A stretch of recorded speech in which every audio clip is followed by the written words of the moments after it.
Okay, so we left off at the 7-sided figure being a heptagon.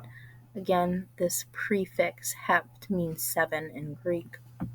An 8-sided figure, think of a stop sign, that would be an octagon. All right, the oct meaning 8. Again, I don't know if we've heard of a 9-sided figure before. Usually like 3 through 6 and 8 is usually what we have learned up to this point. But a 9-sided figure is a nonagon. Again, that prefix non being 9. A 10-sided figure is a decagon. Deca being the 10. Most people up to this point have not heard of an 11-sided figure. An 11-sided is a hendecagon. Okay.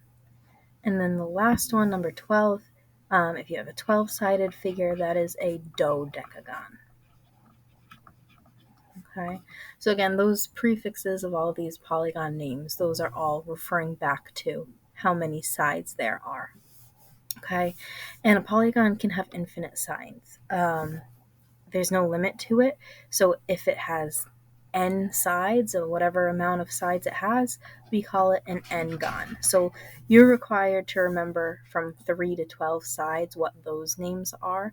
But anything past that, say it's 13 sides, 14 sides, 37 sides, you would call it a 37-gon or a 14-gon, anything like that. So an n-gon, actually let me type this. An n-gon, if n is the number of sides the polygon has, we can call it an n-gon. So again, if you have 20 sides on your polygon, we call it a 20-gon. Or 73 sides, we would call it a 73-gon. We don't need to remember all of those numbers or all of those names up to that point. Okay.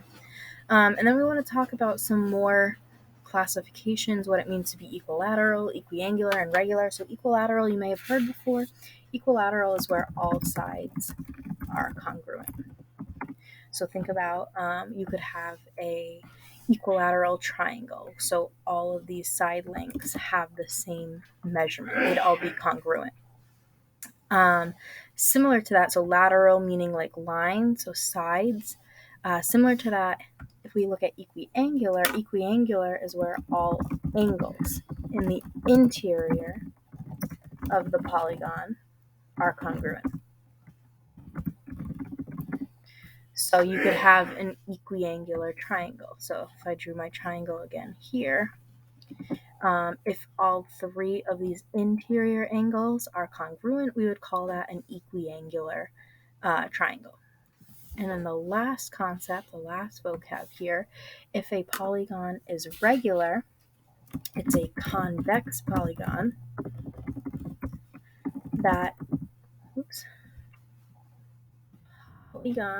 is both equilateral and equiangular. Okay, best shape to describe that is a square. Okay, a square, we know that all 4 sides are congruent, so that makes it equilateral. And all 4 angles are right angles, so those are all congruent, making it equiangular. So if it's both equilateral and equiangular, we call those a regular polygon. Okay.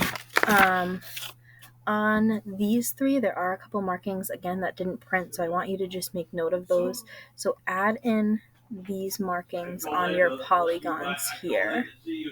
Okay, so you have these angles, and then you have these side lengths that are all congruent as well. So make sure you have that marking down.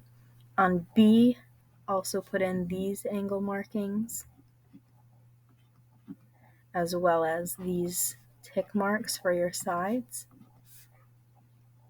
And then the last thing I want you to do is on C, you can put all of these as right angles. So put your right angle boxes here. And then I know it doesn't